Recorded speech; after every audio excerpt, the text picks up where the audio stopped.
And welcome, everyone. You're listening to iTalk 106.7 FM, the voice of the mountain. And I'm super excited to have Francine on the phone. Francine, how are you today? I'm doing great, Janine. Thank you. And Francine, you are the founder of the Freedom House, correct? Yes, myself. I'm the co-founder along with Candace Willis. Nice. And it's Francine Bradley-Arthur, correct? Yes, ma'am. Okay, awesome. Well, tell us what the Freedom House is, first of all. That would be great. The Freedom House was a community room we opened up to welcome, welcome candidates and community members to come and talk about issues and concerns and politics that's happening around the Navajo Nation. And we've been doing that now for about 3 years, and we just talk about what's happening in our community and air our, grievances and try to find solutions where we can help. And we welcome people to talk about what they're concerned about and what's happening in their community. Awesome. That's so great. A place for people to come together and voice their concerns. Now, the cool thing is that the Freedom House, they have an event coming up September 1st. So the Freedom House event, September 1st at Hon-Dah Casino. What are you guys going to be doing there on September 1st? I'm going to be a speaker. I'm going to talk about the Freedom House and how we started and the history and what we've done since, I believe it was 2023 is when we officially opened it. I'd have to look at the year. But I'm going to talk about that, and then we're going to have Alex Kolodin, who's currently running for Attorney General for Arizona, and then Peterson. I believe he's running for Secretary of State. I might have it backwards. Yeah. Warren Peterson is running for Attorney General. Alex Kolodin is running for Secretary of State, and we've had them both on here on iTalk, and they're tremendous people. They should be really, really great speakers for you, and be able to answer a lot of questions. And I wanted to ask, what made you want to start up the Freedom House? My own personal background or experience with politics and voting, I never really got involved until 2016 when I met Wendy Rogers. She came out here to the Navajo Nation in Window Rock for a meet and greet when she was running for Congress. And just what she talked about and the things she spoke on and what she wanted, why she was running and her background, that's what interested me. So my husband and I, Eugene, we started helping her go across the reservation and campaign. And that's how I got interested. And I thought it was, something new to learn and something new to find out about and how it affects us all. Right. And the Navajo Nation has usually voted Democratic, right? Yes. And do you know, are they concerned about this whole new Democratic Socialist, kind of the extreme movement on the Democratic side? Do you know if they are?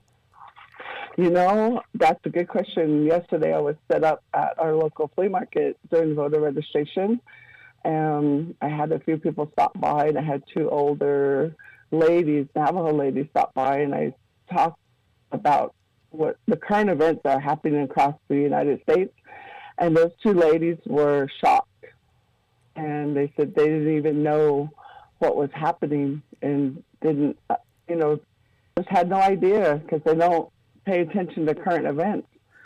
So I don't think our Navajo people are well aware of what's happening across the United States because they're more concerned about what's happening on their own land and our reservation. And they should watch some of that more. I mean, I'm just saying because it's pretty scary, some of the things, and they could have a lot of things taken away, if we turn into a communist, country, you know what I mean? Yes. Yeah. But I'm excited for them to meet Alex Kolodin. He always talks about that he's fighting for transparency and lawful elections in the courtroom, and that's why he's running for Secretary of State. Warren Peterson, fighting for Second Amendment rights and working to keep government in check and men out of women's sports, those things. So those are the things that the platforms they kind of stand on, and much, much, much more.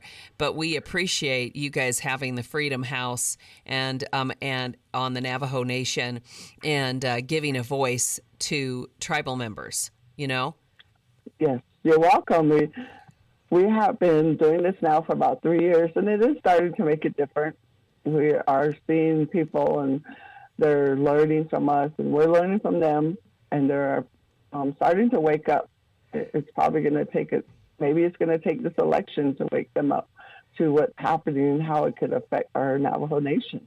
Yeah, and that would be good. good. That's why I do what I do. Very good, very good. So they can hear all the voices, not just the ones that they've been hearing over and over again. And sometimes I worry, I've heard from some Navajo friends that I have that they'll say quietly, they're just like, gosh, the Democrats have promised and promised and promised and promised all of this. And during an election year, there's lots of promises made and then nothing comes through, Yes. That's why we but we educate from a conservative standpoint. We educate about what's important, and you look at the definition of conservatism. It matches who we are as Native Americans. We seek to promote and preserve traditional institutions, customs, and values. And then I talk to them about the 7 core principles of conservatism. And one of the biggest things is individual freedom and the rule of law, fiscal responsibility, free market, human dignity, limited government, peace through strength. And they resonate with that. And that's what catches their eye and catches their ear. And they realize that, oh, wow.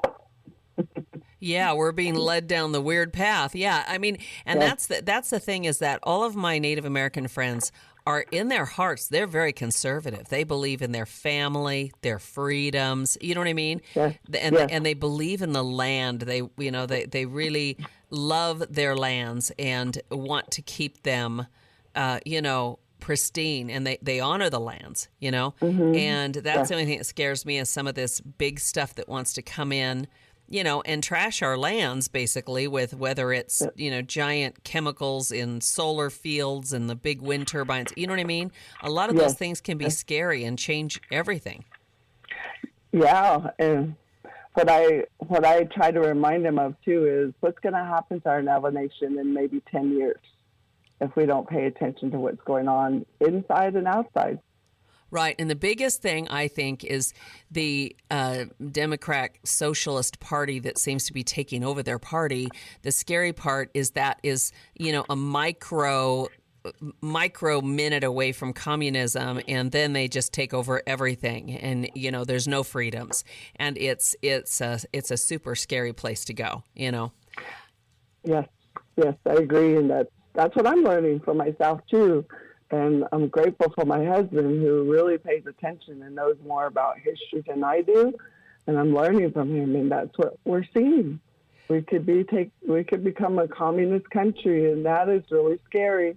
Yeah, and that's so neat when your husband talks about history. That's the same with my husband, too. He says, did you know that this happened back then? And I'm kind of going, whoa, okay. And, we learn from our past. And so this is really a great event. It's the Freedom House event, September 1st, everyone, at the Hon-Dah Casino. Doors are going to open at 12:30. The event starts at 1 p.m. Alex Kolodin, Arizona State Representative that's running for Secretary of State, he will be there speaking, along with Warren Peterson, a state senator also that is now running for our Attorney General. And so this will be a great event. And Francine, you'll be speaking, and everybody can ask questions and learn more about the Freedom House, right? Yes, they can. And one of the other opportunities opening the Freedom House or having a Freedom House was being able to invite conservative candidates like Alex Kolodin. He came to visit our Freedom House and gave us, did a meet and greet with us. And Andy Biggs, who's currently running for governor, he came for the Freedom House, and we had a meet and greet with him too. So this also gives them the opportunity to come to the Navajo Nation. Come and shake their hand, meet them as people, and find out what they're all about. This is wonderful. Well, Francine, thank you so much. We so appreciate the good work you're doing, and I know you're just going to have a great event on September 1st. Yes, we are. I'm looking forward to it. So thank you so much, Janine, I wanted to ask you one last question. Hospitality and everything you do. Absolutely. And I want to ask you one more question. How do people get more information? Are you guys on Facebook? Do you have a website? Yes, we have Facebook, and we do have a website, but unfortunately, because I don't have the personnel, I don't keep up with all of it. But we do have a Facebook page. You could go there. It's called the Freedom House. And we do have a website, but I don't have the address in front of me right now. But I can send it to you. Yes, that would be wonderful. Okay, and your Facebook page is under the Freedom House, or how do they find it on Facebook? Searching? I apologize. No, that's fine. You're fine. Been using it lately because we all kind of went our separate ways after the 2024 election. It's called the Freedom House. Uh-huh. And that's where you'll find it on Facebook. Okay, great. There you go. All righty, everybody. Francine, thank you so much, and you have a great evening, okay? Thank you. You too. Okay. And that is Francine Bradley-Arthur, and we so appreciate you with the Freedom House event, September 1st. Okay. All righty, everybody. Keep it right here. iTalk 106.7 FM, the voice of the mountain.